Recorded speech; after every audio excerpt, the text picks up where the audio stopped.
वरदे कामरूपिणी विद्यारम्भं करिष्यामि सिद्धिर्भवतु मे सदा शारदा शारदाम्बोधे वन्दाम्बोधे सर्वदा सर्वदा स्वर्गं शनिदं शनिदं प्रिये।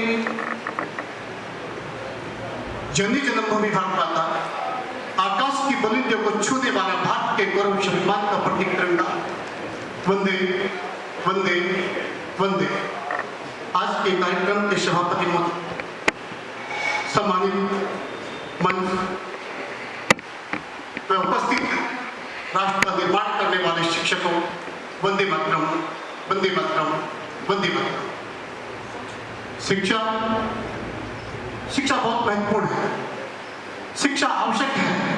समाज का उत्थान के लिए, राष्ट्र और चरित्र के निर्माण के लिए शिक्षा बहुत ही महत्वपूर्ण है। भौतिकवाद का आनंद लेने के लिए, अध्यात्म का सुख प्राप्त करने के लिए शिक्षा जरूरी है, लेकिन उससे भी जरूरी है संस्कारों का होना, संस्कारों से कुछ शिक्षा होना, क्योंकि बिना संस्कारों की शिक्षा का कोई महत्व नहीं होता। संस्कार विहीन शिक्षा जब प्राप्त होती है, वही शिक्षा मानव बनाती है और वही शिक्षा दानव बनाती है। शिक्षित शिक्षा लादेन ने भी प्राप्त की, डॉक्टर एपीजे कलाम ने भी प्राप्त की। शिक्षा का महत्व, संस्कारों से पहुंची शिक्षा राष्ट्र का निर्माण करती है, व्यक्ति का निर्माण करती है, चरित्र का निर्माण करती है और अच्छे समाज का निर्माण करती है शिक्षा। संस्कारों से पोषित यदि शिक्षा होगी तो पूरे समाज का निर्माण होता है, राष्ट्र का निर्माण होता है। और संस्कारों से विहीन शिक्षा, अभी एक सज्जन बात कर रहे थे, मैकाले का उदाहरण दे रहे थे। जिस प्रकार की शिक्षा पद्धति सब आधारित है शिक्षा पद्धति पर, और शिक्षा पद्धति आधारित है सरकार की नीतियों पर,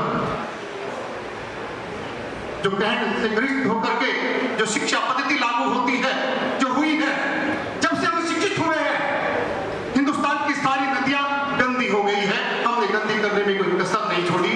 हमारे जो पर्वत है, जो श्रृंखला है, पर्वत श्रृंखला, पहाड़ हमारे नष्ट हो रहे हैं, वन हमारे नष्ट हो रहे हैं, जीवों पर संकट है, वन्य जीवों पर संकट है, हमारे ग्लेशियर पिघल रहे हैं और ओजोन की परत का जो होल है उसका आकार बढ़ता जा रहा है, क्योंकि संस्कारों से पोषित शिक्षा कभी दी ही नहीं। हम लोगों ने कभी संघर्ष ही नहीं किया। अच्छा विषय आया है, अभी कुलदीप जी बता रहे थे कि विविध विषयों पर चर्चा होती है देश में, शिक्षा पर चर्चा नहीं होती। ये गंभीर विषय था, होनी चाहिए थी, और यदि उससे भी जरूरी है, उसके उत्तरदायी तो सरकार ही नहीं, शिक्षक भी है, क्योंकि जवाबदेही शिक्षकों को देना होगा, क्योंकि शिक्षक राष्ट्र का निर्माण करने वाला है। कोटिले कहता था, शिक्षक भारत की शिक्षा नीति ने, हमारी नीति ने शिक्षा पद्धति को इस प्रकार कमजोर किया है, शिक्षक को साधारण बना दिया है। कोटिले कहते थे, शिक्षक कभी साधारण नहीं होता, प्राणव और प्रलय उसकी गोद में गिरते हैं। लेकिन वर्तमान की जो शिक्षा